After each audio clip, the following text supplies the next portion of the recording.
Good morning. Yeah, that's on. Thanks to Steve Nathans-Kelly in the back there, our videographer, putting that little piece together. He's also the editor of one of our websites called Streaming Media Producer. Well, good morning and welcome to Computers in Libraries 2018. Welcome also those of you who are attending the Internet at Schools track and those of you attending the Library Leaders Summit. I think it's wonderful that we have people here from just about every sort of library in the world, public, university, school, government, corporate, etc., all looking for ways to use technology to help their communities. I'm Tom Hogan, president of Information Today, your host and organizers for this conference. I'd like a show of hands, please. How many of you are attending your first Computers in Libraries conference? Okay, thank you. So how many have been to at least one other in this series? That'd be everybody else, I guess, right? Yeah. Well, it looks like about half and half. Well, that's great. This is the 33rd Annual Computers in Libraries Conference and Exhibition. It's amazing how this conference has survived the good times and not so good times. The theme of this year's conference is, whoops, I'm supposed to put that on first. The theme of this year's conference is Digital Transformation, Next-Gen Tools and Strategies for Community Impact. Digital Transformation, it's on the front of your program. When I hear the word transformation, I think of the simple word change, and I've always liked this particular quote. In times of drastic change, it is the learners who inherit the future. The learned usually find themselves equipped to live in a world that no longer exists. So despite all the lingering troubles in the library budget world, we have an excellent turnout this year at Computers in Libraries. We have 901 people attending the conference. We also have 114 people signed up to visit the exhibits, and we have 96 exhibitor personnel. That makes a grand total of 1,111 individuals who will be participating in this year's event in one form or another. With the on-site registrations, we expect that we should reach about 1,200 attendees before the week is over. We do a sort of our registration database each year, a sort by state and country. I'm pleased to report that we have representations from 48 states, plus the District of Columbia, obviously, and as well as the U.S. Virgin Islands. We couldn't find anyone from Alaska or North Dakota. Maybe they're still snowed in, so if you have any friends in those two states, please encourage them to come next year so we can have all 50 states represented. We also have 16 countries outside the U.S. represented here this week. I think that's a new record. Quickly, they are Algeria, Barbados, Burundi, Canada, Egypt, Ghana, India, Ivory Coast, Jamaica, Netherlands, Nigeria, Qatar, Singapore, Sweden, Turkey, and the United Kingdom. So please join me in welcoming all these people who came so far.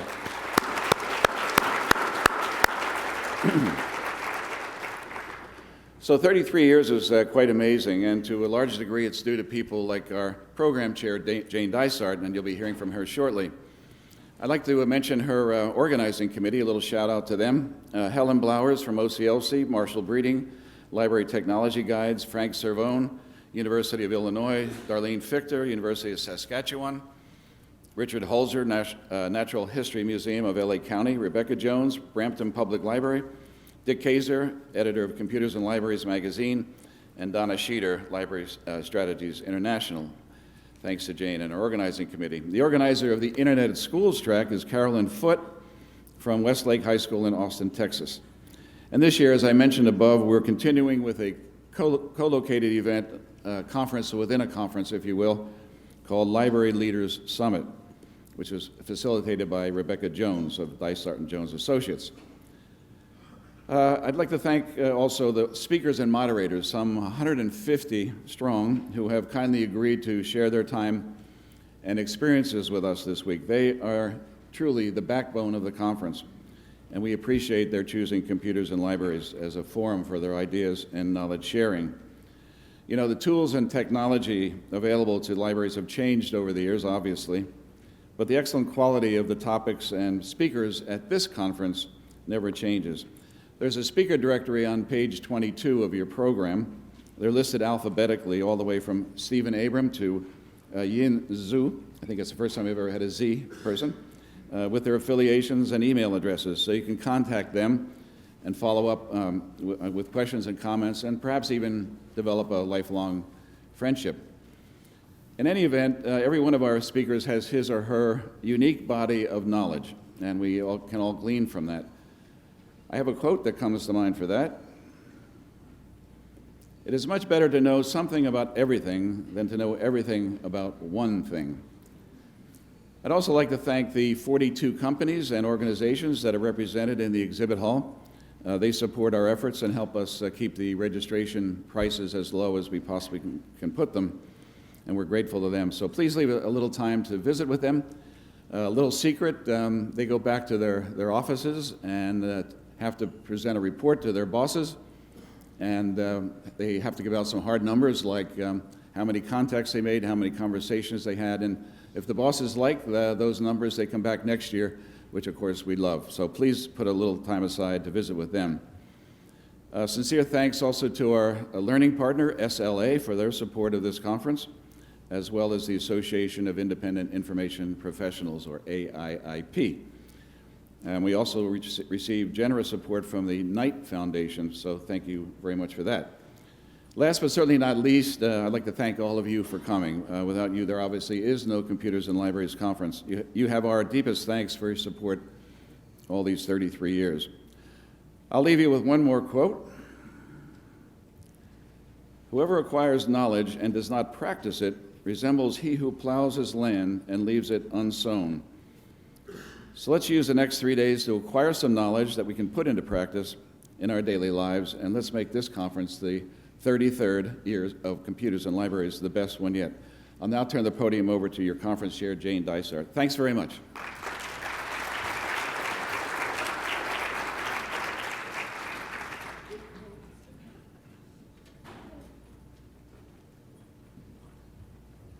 Well, welcome everyone. I hope you've already started to have a good time. I want to tell you we started with our workshops yesterday, and there was lots of attention being paid as I checked out who was doing what. So lots of talking and networking, which was fantastic.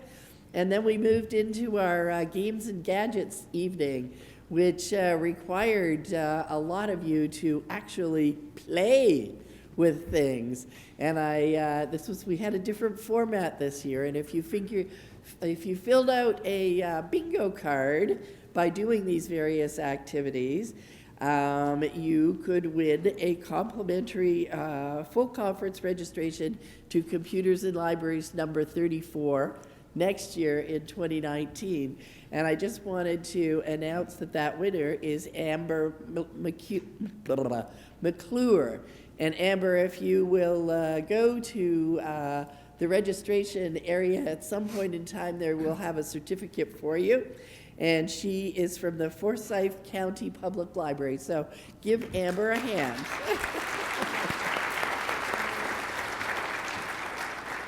I want to give you just a couple of other sort of housekeeping notes. Most of the information that you need will be in your conference program. The Wi-Fi, for instance, is the Hyatt meeting, and the access code is CIL 2018, but those kinds of things are actually in there. Also tells you how to get to the presentation slides from many of our speakers. Page 25, you can see how to get the mobile conference app if you don't already have that on your phone.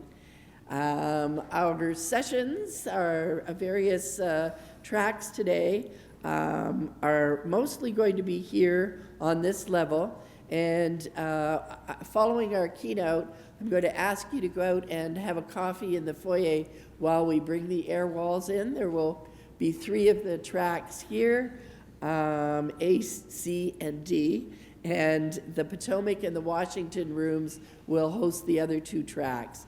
And the Library Leaders Summit is on the 3rd floor in the Virginia room. So hopefully you will be able to find your way. And we'll probably change things around, so we'll be able to see if you can deal with change during the next few days. And on that note, I want to tell you that in your program, the keynotes on Wednesday and Thursday morning have actually been switched.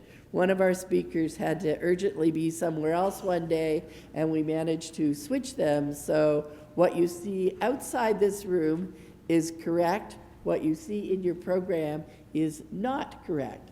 So Jean Holm will be here on Thursday morning, and our two fellows, Daniel Lee and Brendan Howley, will be here tomorrow. So this is just to see again how you deal with change. As Tom said, in the digital transformation world, you have to get used to that change and evolving, dynamic things that are happening. So just keep that in mind.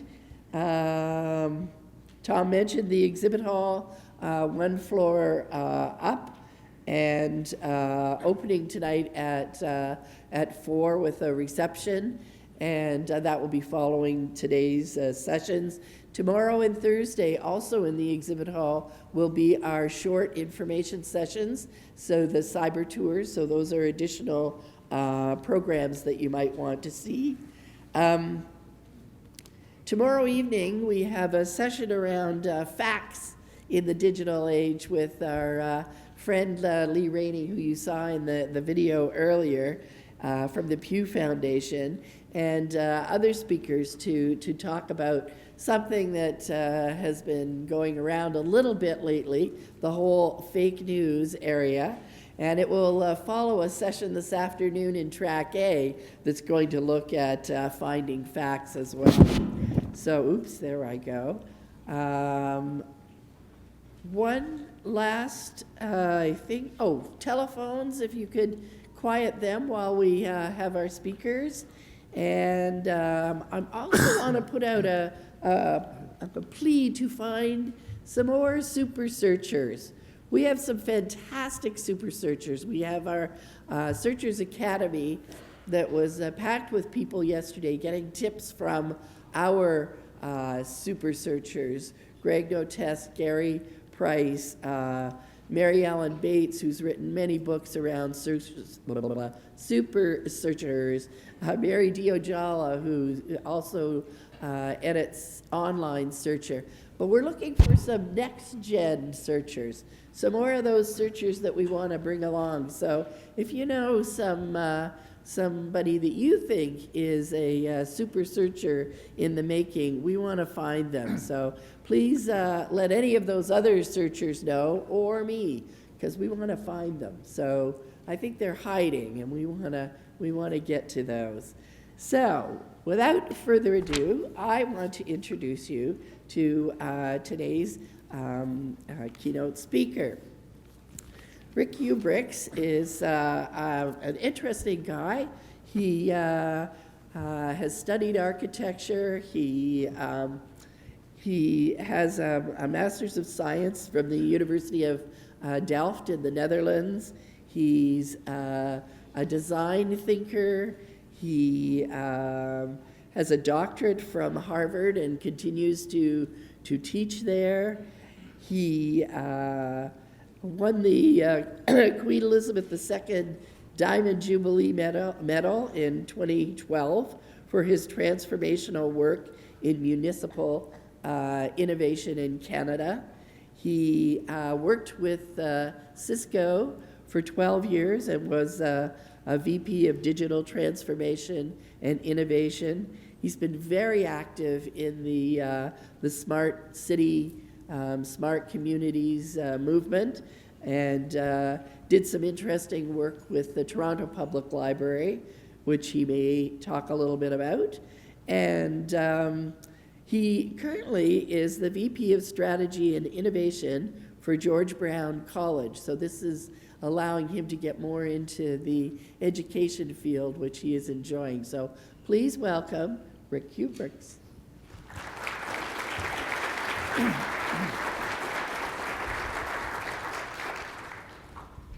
Thank you. We're going to need this. Thank you very much. Yeah, can I do this? Yeah.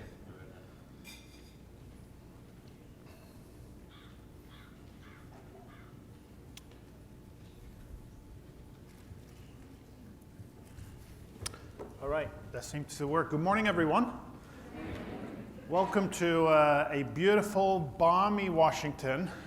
And I realize it's all about context. For some of you, it's really cold. But yesterday, I came from this. It is middle of April, and we have an ice storm in Toronto where I live. So I'm sure those that come from the north happy to be here, that we actually made it.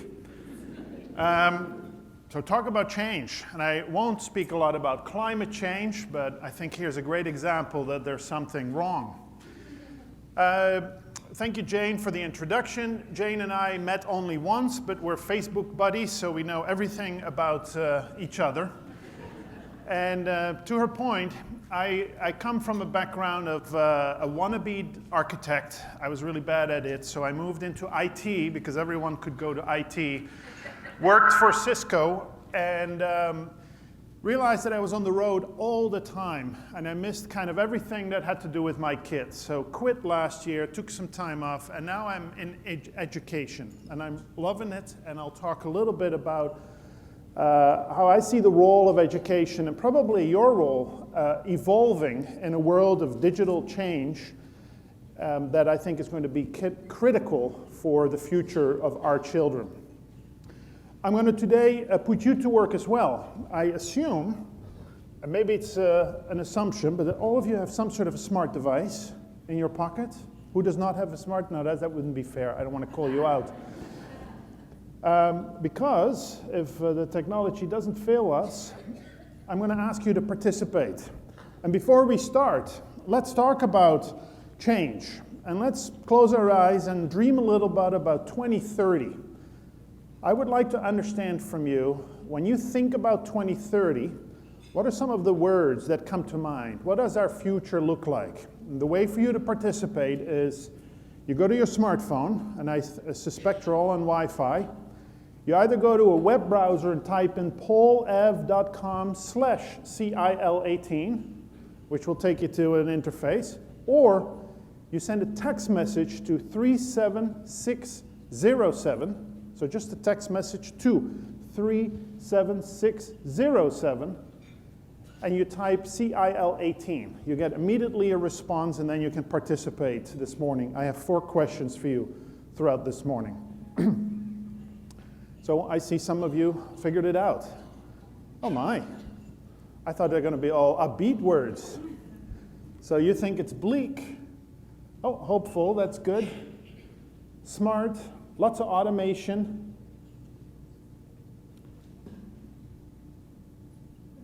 The more you type the same word, the bigger the word. Lots of connected. Scary, I see. Private, we'll talk about that maybe. Chaotic. Lots of floods, so I guess there's some weather related. Some scary face over there. I didn't even know that worked.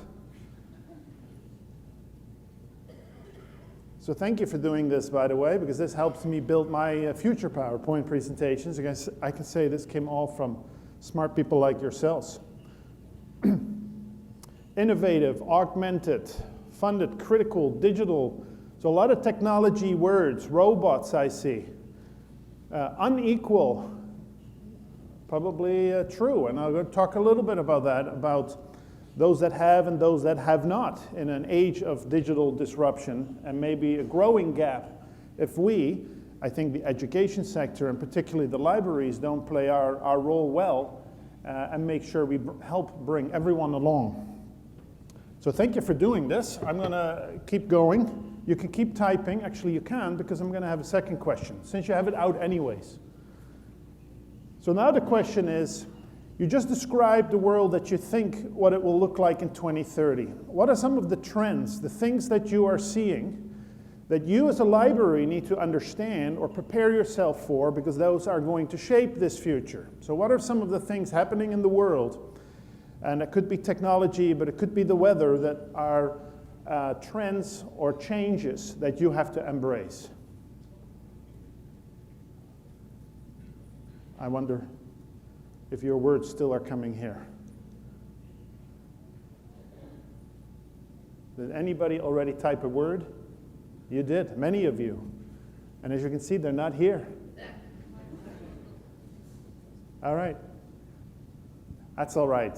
I'm going to keep going, though, because I know we want to get you out at 9:45 this session. Although, Jane, you talked about change, so maybe we push it till 10. We'll see. We'll see. All right, I keep going. Anyway, at the essence of all this is that times are changing, and we know it, we feel it.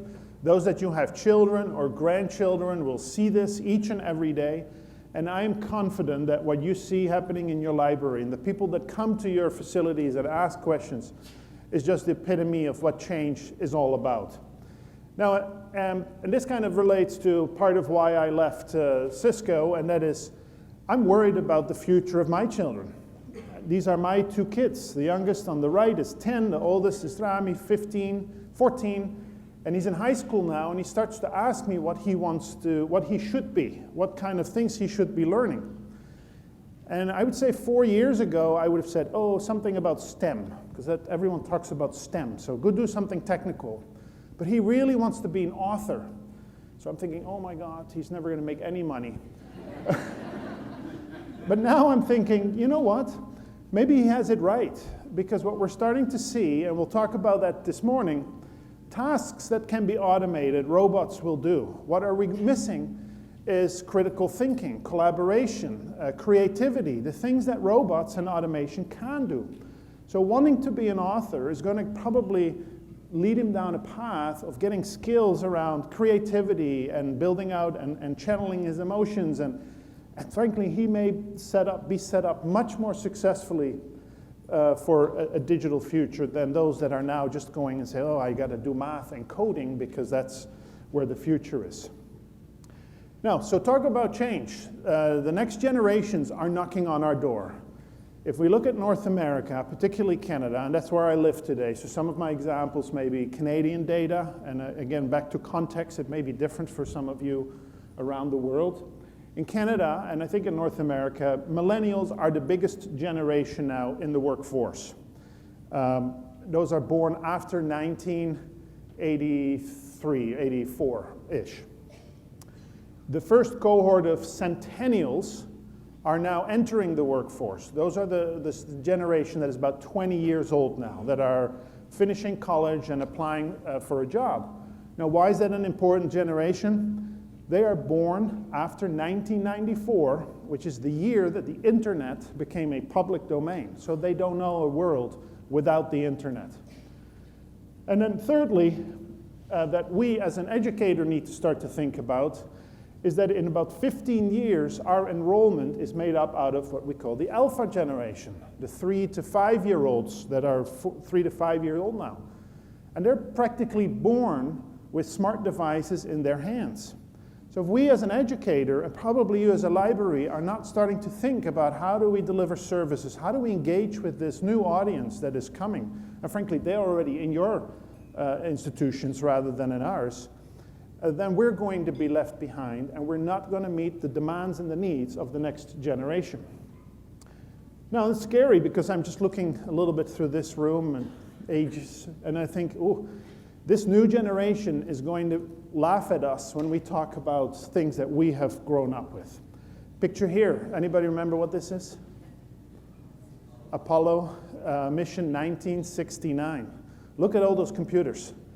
Your cell phone today has more computing power, more capabilities than all these computers combined that were used to shoot Apollo into space in 1969, and that is not that long ago. You have all that in your pocket today, and then some.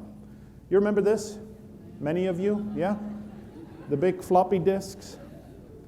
Even you're laughing about it.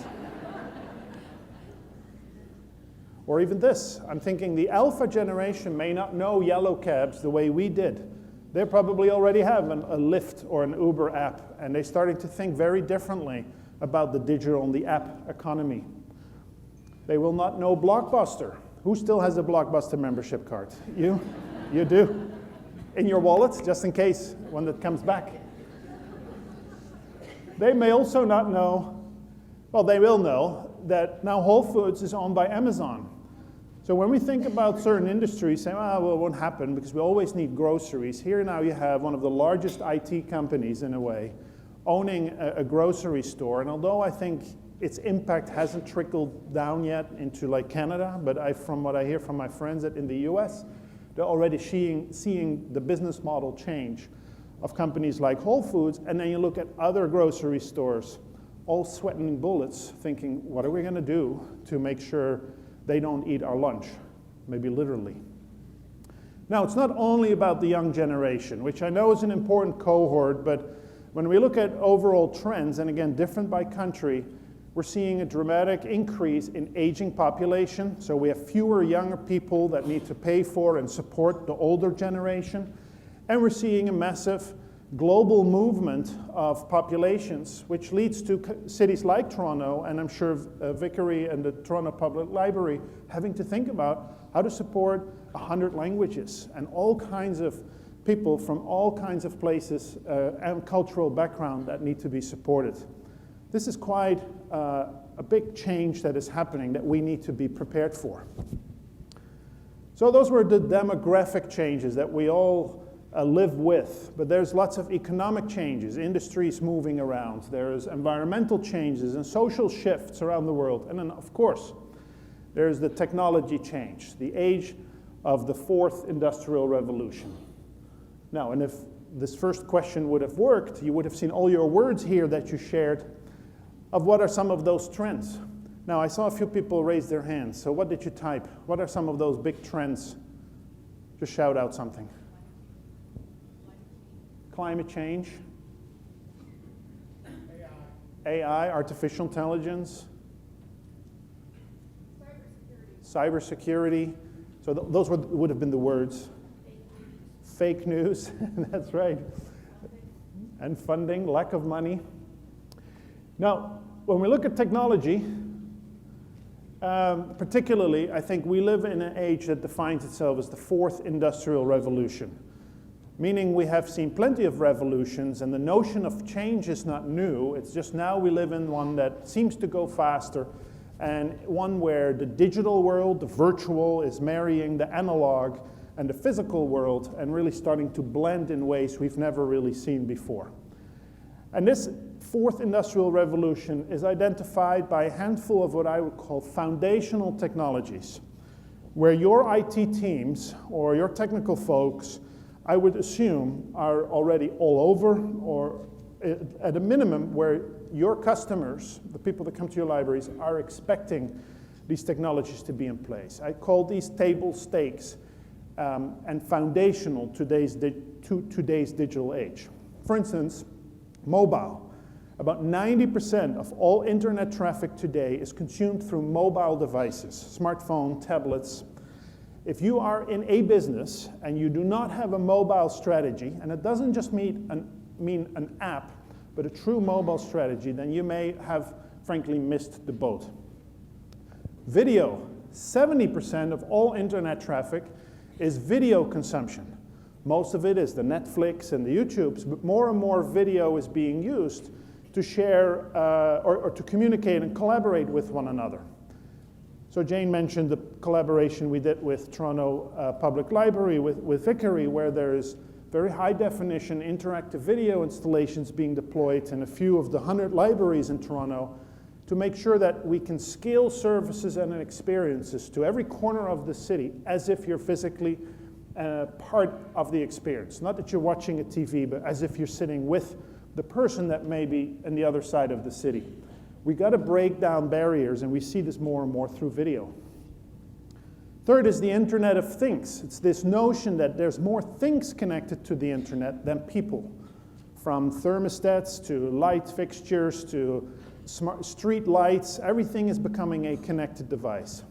There's about 14 to 15 billion smart objects connected today to the internet. In the next 3 years, that expected to grow to 50 billion smart objects.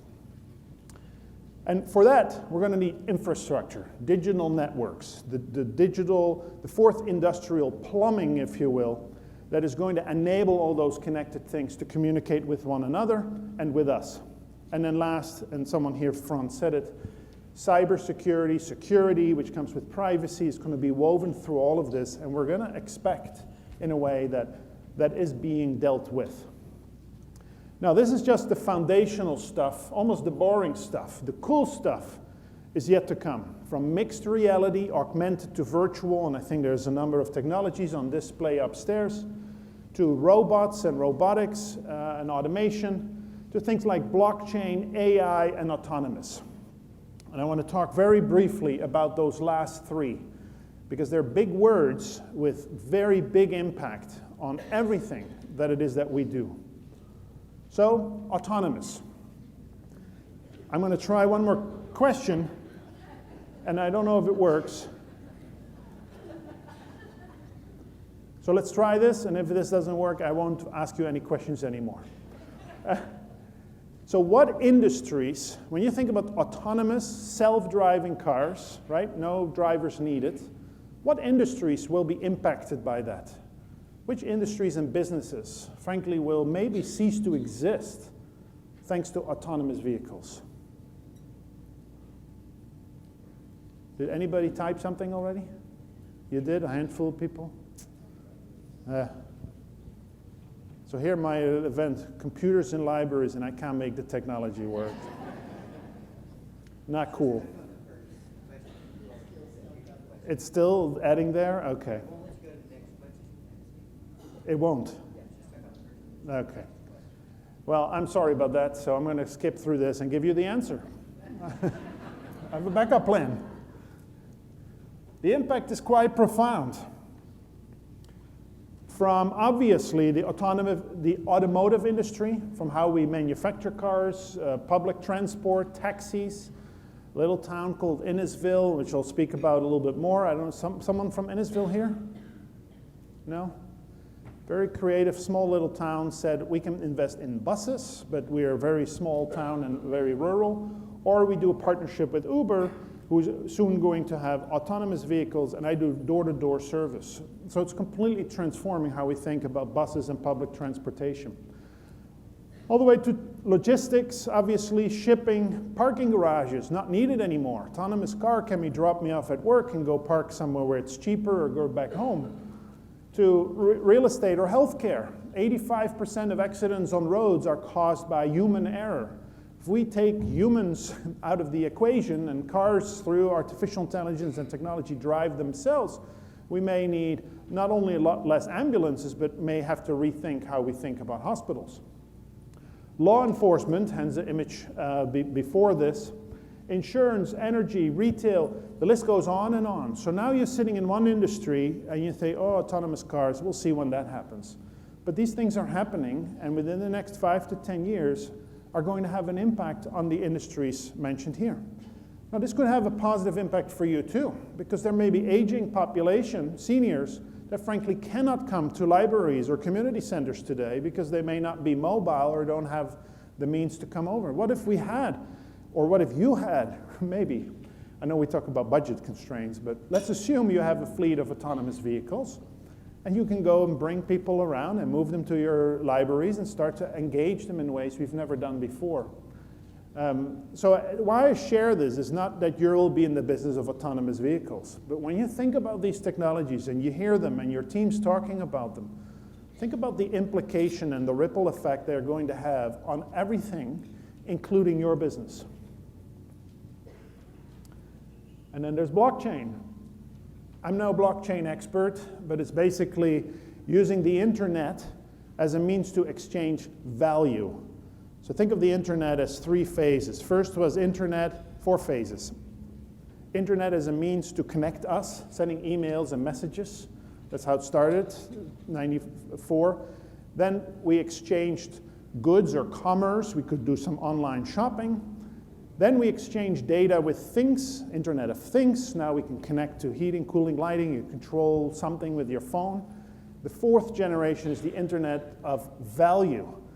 And that's kind of what blockchain enables. It's an ability to take a ledger, where you would write down, I exchanged value, and you would write it down with the broker firm or with the bank, but now you can actually do that in a distributed way through the internet. That's as far as I'll go trying to explain this.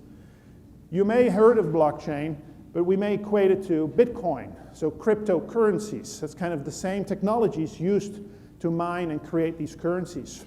But that's just a very small piece of what blockchain is able to do for us.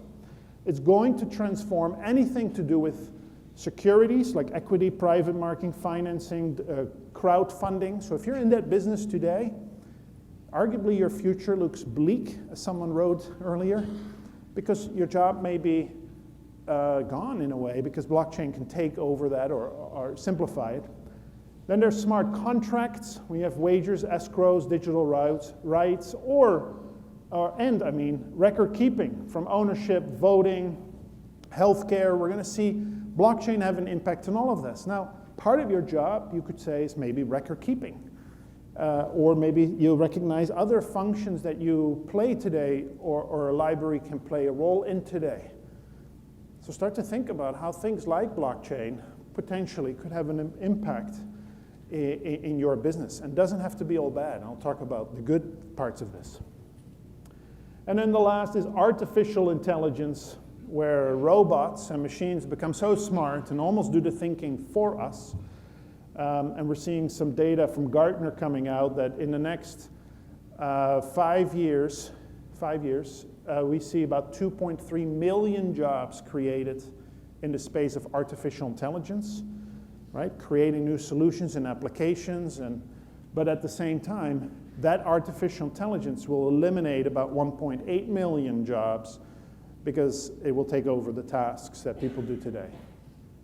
So these are harsh realities, but it's all here. And this is coming at us at a speed that we have not seen before. As I said, change is not new. We've seen change for centuries, but the speed by which this is coming is quite exceptional. So I'll show you why change is not new. Anybody seen the picture on the left? It's the first wheel. And then the picture in the middle is when the first wheel was added to a suitcase. Does anybody guess how many years was there between the two? How much? No, it's only 5,000 years. It's not that much. 5,817 years, 3 months, and 11 days. I made that up. That was fake news. How long did it take? So in 1972, first suitcase came out at Macy's with a wheel under it. Big, big innovation. How long did it take to make that suitcase now autonomous, self-driving? It will follow you around. You can actually sit on it and drive through an airport. Less than 45 years. So we're going to see more and more of this innovation come. The time of innovation will condense, which is hard because that means how do we stay current, how do we stay ahead, and how do we create environments, learning spaces, libraries, educational institutions to make sure we expose our customers, if you will, to the latest and greatest and to the technologies that are now common technologies in today's digital world. So this disruption that comes with it is inevitable, and it's not a dirty or bad word. But as a result, we need to start to think about the transformation or the change of our business and apply digital to this. So how do we use digital transformation? And that is unavoidable. And Jack Welch says this: if the rate of change on the outside exceeds the rate of change on the inside, the end is near. So when you're in your organization, and it doesn't matter then, frankly, that you don't have enough budgets, because this is the reality, if we don't stay current, or maybe try to at least stay within a relatively short distance from what is happening on the outside, soon businesses, organizations, other institutions are going to render us irrelevant. And I know you're all probably thinking about this and maybe lose sleep over this, because this is, I think, every organization's nightmare. So the question is, would you be ready? Now, if you're not, industry is. So 1994, the coming of the internet really created a new set of industries, the digital economy. Here you see some logos that you're all familiar with that have become the largest businesses with, frankly, the least amount of physical assets. You've heard it all, right? Amazon or Alibaba now, the largest retailer without any without any goods that they own. Uber or Lyft, the largest taxi company, without any cars. Airbnb, the largest hotel chain, without any beds in hotels. These are industries that have been able to cannibalize and transform business processes using those technology and digital capabilities we spoke about to completely transform and reimagine supply and demand, and giving a run for them, giving established existing companies that may have been around for hundreds of years a run for their money. So look at what this is doing to some of our industries. Anybody know what they're doing? Microsurgery. So they can sit in a meeting room, 50 machines like this, doing surgery on someone that is 2,000 miles away. So you don't really need operating rooms anymore the way we have it. We can have surgeons in one country helping patients in another country. We can start to find the best expertise no matter where they are. Happens today. 3D printing. So think about the trades that we are teaching our students on at the college. Carpenters and masonries and all that stuff. We just put a machine there and we now 3D print our buildings. Or self-driving trucks. Number one job in the Midwest of the United States is frankly truck driver. What happens if every truck drives itself? It's a whole set of our population that may now be struggling to find meaningful employment. Or cooking. I'm sure people like this. I would like this. It's still a prototype, but it's soon available. I think it's about 50 grand, so maybe too excessive for our kitchen. But it's a robot that is going to be able to prepare a meal, a homemade meal, through artificial intelligence and technology. You download a Gordon Ramsay recipe, and you have to still, I think, buy, and Amazon may take care of that too, the ingredients, but the robot will do the meal and the dishes afterwards. And then I'm sure you guys all watch this. How are robots and machines starting to take over tasks and activities that you today employ staff for doing? Not necessarily saying your staff will enjoy that task the most.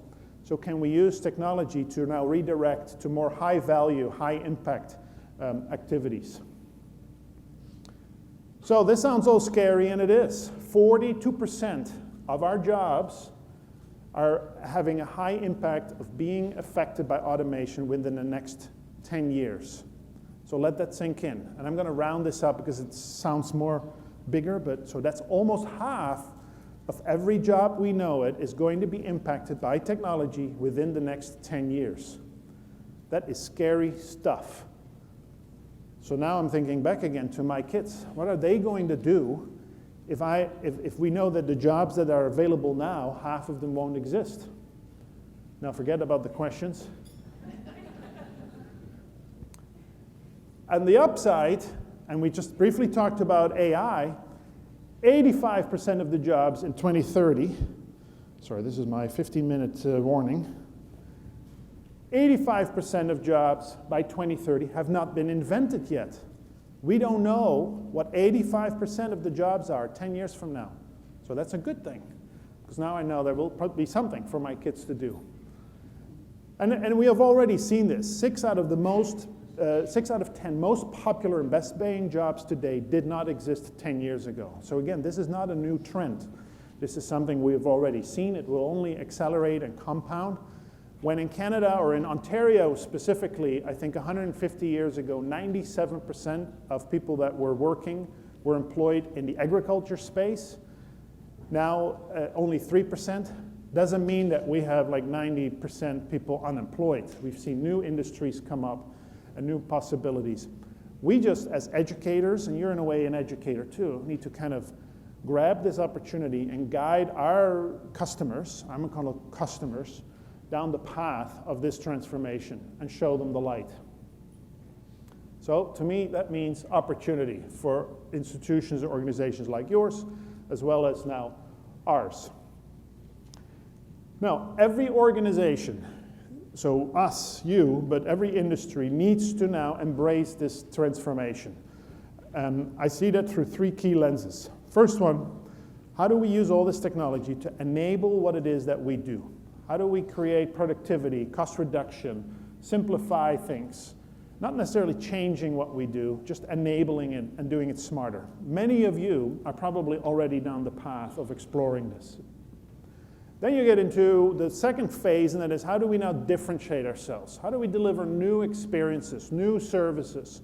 How do we innovate our processes and reimagine or redo our processes? Leading to the third phase, and that is maybe, how do we redefine what it is that we are?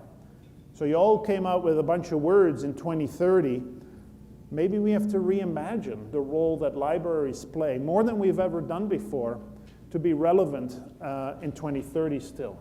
And you're the experts here, I'm not, so these are probably the conversations, and I hope eventually today and through the next 2 days, the thoughts you will have to start to think, how do we push the envelope here? And every business I've seen in my time with Cisco is going through exactly this. So pick 4, I'll do this real quick. Barrick Gold, largest mining company in the world, headquartered in Toronto, no mines in Canada, in Argentina, all over around the world. Takes about 28 hours to fly there. Very expensive to pay people wanting to be there. They're trying to reimagine their business and want to be able to operate their mines with some joysticks and some screens from an office in Toronto. They're envisioning autonomous vehicles, robots, drones, everything technology thinkable that they envision in mind that will have no people working in them. They kind of have to remain sustainable and to be able to scale with what the demands of the world are, but they also recognize that this is going to have an impact in the staffing that they have. They're going to have to retrain, upgrade, and look for different kinds of talent in order to support that. London Hydro, it's a utility selling electricity, in a world where everyone is trying to think about how to use the Internet of Things to make our buildings use less electricity. So if I'm in the business of selling electricity and I want to support everyone to use less electricity, I got to look for new business models, because otherwise in 10 years, I may be not that relevant anymore. So they're looking not just at smart grid, but how to use and utilize data and information and create new services and new opportunities to be still relevant 10 years from now. They're actively pursuing that. John Deere, you probably all know, big agriculture company. That is probably one of the largest technology companies I've ever seen. It's not just a tractor trailer anymore. They're autonomous, they have sensors in them, GPS, they can do precision agriculture, almost to an inch specifically, plant things or harvest things, all because of technology. I'd say people tend to think, oh, farmers or agriculture are kind of far behind, but like I said, they're probably leading the pack when it comes to transforming themselves through digital technologies. And it's companies like John Deere, I believe it's a 130-year-old company, is kind of leading this transformation. And then Oxford, which is a real estate company, looking at how do we control heating, cooling, lighting, sensors, how do we put everything you see in a building onto a digital infrastructure. We can extract data from the use of the building and actually improve its productivity, increase its safety, reduce operating costs, manage energy much better, because it's all about data. Now, you all use space. You all have at least one library. Vicaria has 100 of them. That's a lot of space. And I'm sure with the limited budgets that you have, you'd rather not spend it on facilities and on energy or things that you probably don't. So how do you make your facilities work smarter by using the same technology that you offer to your customers to access the internet through Wi-Fi? So how to use that network to make your buildings work better? The real estate industry is actively doing this. And our communities are going through exactly the same. Dubai is going to be the first city, so they say, that will use blockchain to transform all the services that they offer to its citizens. So they're from the ground up reimagining and rebuilding their services. Washington, D.C. here, actively pursuing smart city solutions, and one big trend is around they want to be the greenest city in the United States, or maybe on Earth. So they're looking at sensors everywhere, feedback loops, so that people can participate with their environment and really, again, extract data from systems in our city, in the city here, to add analytics and artificial intelligence to make the city a greener city. Toronto, also very, very big, focused on data, maybe a little bit of a tricky one because they signed this massive deal with Google, and they're going to build out or plan this city lab, this, I draw a blank now on what they call it, sidewalk labs, and there's a lot of debate. Where's this data go? Who owns this data? What happens with our privacy and our security? Probably discussions you're having as well. But at the same time, I think Toronto's down a path to really trying to reinvent itself in a world of data. And then the last, I just threw that in because this is not only about big cities. Berwick has about 5,000 people living in them in Nova Scotia. And they too realize that if they don't embrace technology and make a smart city hall and a smart library and deliver services differently, the next generation will move out of the town, and in 10 years from now, the town will not exist anymore. And you have this anchor capability where you can have a leading role in kind of shaping and articulating this dialogue. And that's why I say, are you ready? I think you are, otherwise probably you wouldn't have come here. So there's a big technology play here. No matter if it's a city or a business or you, when you want to start this journey of digital transformation, technology is the great enabler. And I say it that way because it's not about the technology. Once you go down a path of technology for the sake of technology, you're already lost. But if you think very pragmatic and structural about this, you can really create an infrastructure that allows you to innovate for many, many more years to come. Start with the digital plumbing. Do you have an infrastructure, a network that is secure and resilient, and that on top of which you can deliver new services? This is an awkward investment because it costs money, and people talked about budget, but without this infrastructure, you really don't have the plumbing in place on top of which to build services for the digital future.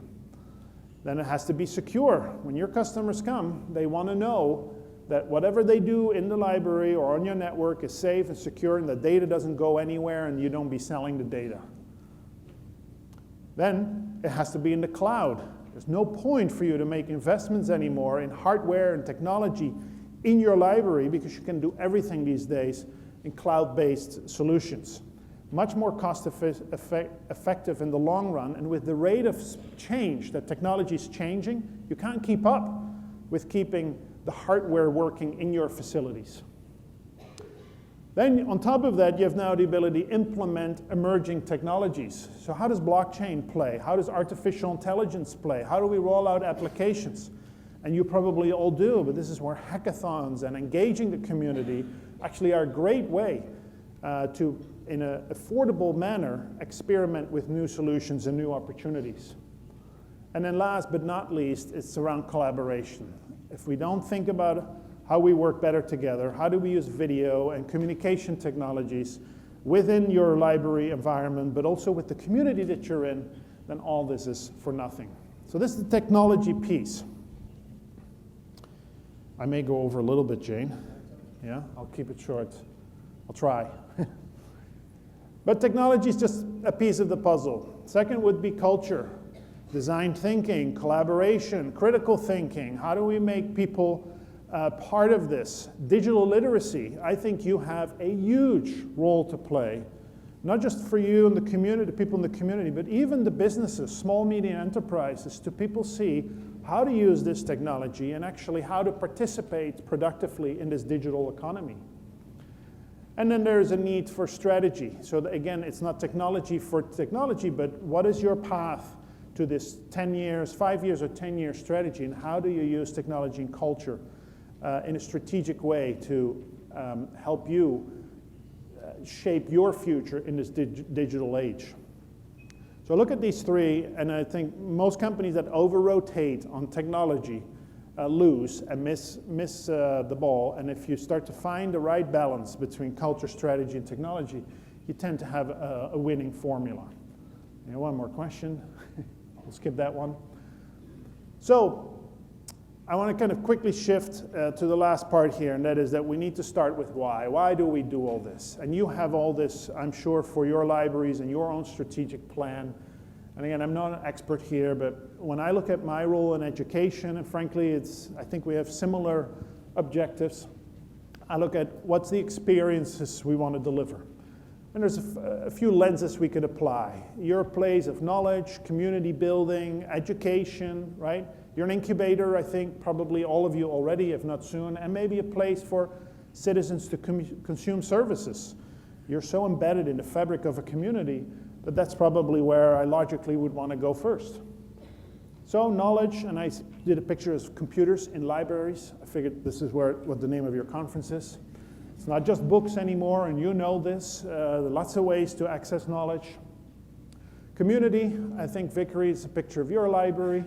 And it's not just bringing the community together, but now bringing people across the community together. So here's an example of video capabilities to connect people across the community and maybe even outside of the community and bring guests in and experts from other places. Or education, and not just our kids, because we talked earlier about the shifts in demographics. At the college that I work in, about half of our students are teenagers that come from high school. That number is actually flattening and potentially shrinking. What is growing are the mature students that already have a degree, frankly, often university degree, or have a career, but that have to come back to learn a new skill or new capability because what it is that they learned or were doing is rendered to be obsolete because of automation or technology or other trends.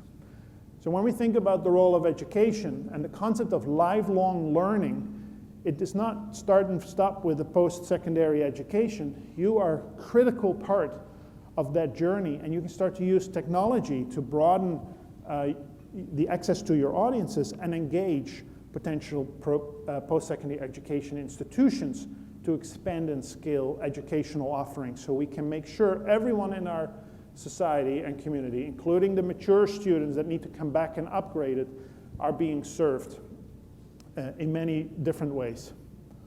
Then you are incubator. So this is actually Georgetown University, or a picture of Innisfil, a small town in Ontario. Who has an incubator space or a maker space in their library? Oh, not that many. Well, I'm sure after this conference you all have one way or another. Because I think this is where small, medium enterprise that doesn't have the time, the skills, the bandwidth, the resources can now come, 3D print something, have access to technologies that they can't afford or don't have in their own environment to kind of grow and build their business. And then you become a services location. So how do we apply video? And this is a private kiosk. I can go sit, close the door, push a button, and then talk to a municipal government or provincial government, apply for a passport, request to talk about my taxes. So I can now come to the library or community center to do that rather than drive to the nearest big city or stand in line in a government office. Most of those not nice lines to stand in. So how do we use technology, video, mobility, connectivity to make you even more at the heart of these community services? But then the list goes on. How do you look at productivity? How do you make your staff more productive? How do you train your staff and make sure that they have an appreciation of how to use the skills? How do you become more resilient, knowing that all this change is coming? And that includes how do you make your buildings more responsive? How do you become a more environmental, sustainable organization? How do you use technology and data that comes out of connected things to measure and monitor, modernize and optimize your operations? How are you smart in terms of digital displays to apps? How do you use technology to deliver services more intelligently? And then last but not least, how do you make sure this is all done in a very safe and secure way, which I know costs money and resources, and I don't think you all have to invent by yourselves. This is probably why you're here, because I think as an industry, you can probably work together and push on security and maybe even participate in the discussion around privacy regulation as well. So are you ready? And I think you probably are. I know several of you for sure are. But I say there's kind of 5 things when you go back to your organization you may want to look for. One is their leadership. You as library or chief librarians or leaders, someone's got to have the guts to say, this is where we're going, and that means we may have to stop doing something in order to invest in something else. This is important, and it's not just within your organization? Is your mayor and your community leaders all on board, and is this a community effort? Then do you have the right talent? So maybe you need to start yourself by upgrading and reskilling and training and supporting, and maybe, and it's kind of a pitch for post-secondary education, all of us have a lot of students that are dying for hands-on experience. Are you working with academic institutions to use students that are 20 years old or 18 to maybe do co-ops or volunteer work with you as you go through your transformation? Then the tough one is we need to start to digitize things, and I'm sure many of you do, right? How do we use technology to not only track books, deliver services, apply video, and start to think about these layers I just showed, from digital transformation at the bottom to applications and collaboration at the top. Fourth is around partnering.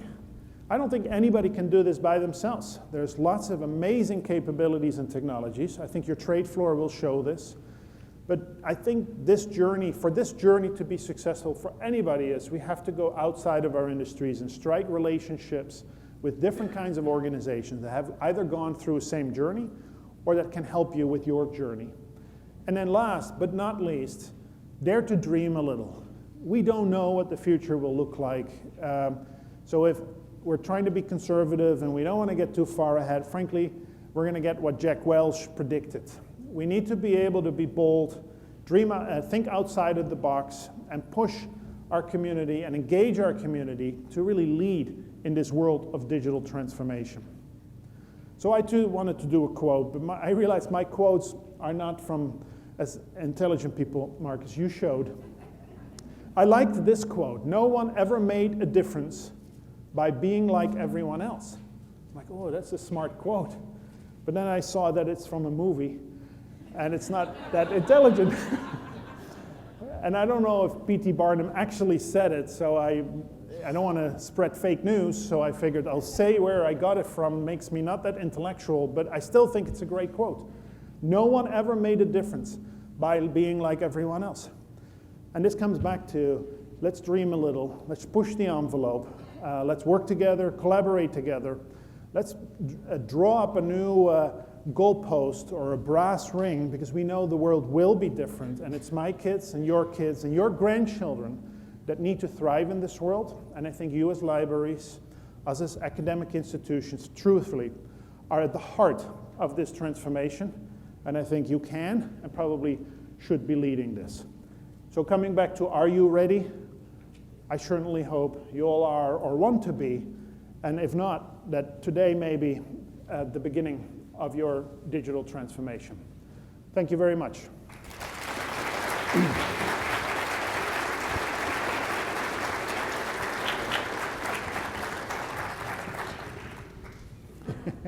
Sorry about that.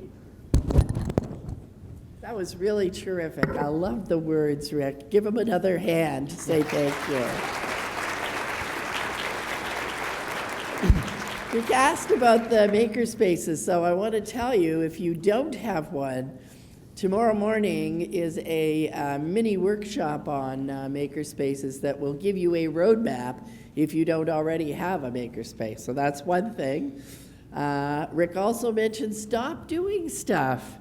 You know, that's one of the things that we libraries have a very tough time doing, because we want everyone to have the kinds of things that they need, want, whatever. But we have to make some of those tough choices to look at, you know, what is going to have the biggest bang, make the most impact in our communities. And Rick also mentioned partnerships. I'm so happy that he did that, because our fall event for libraries, Internet Librarian, that's on the West Coast, its theme this year is really around community partnerships, and I have been really impressed by the exciting and different types of partnerships that our libraries are creating. And so there will be lots of stories about that in the fall if you want to follow some of those case studies. So great words, Rick, great thoughts, and I think it's going to push us to think a little bit more and to talk with each other while we're here and with our communities when we get home. So thank you again. And the last thing I want to mention right now is the blog, libconf.com, where Don Hawkins talks about a lot of the sessions and reports on that. It links us to other bloggers who comment on our programs. And our videographer, as Tom mentioned before, is also doing a number of videos of some of the sessions. So have a great day, and we'll see you at the reception floor above at 4.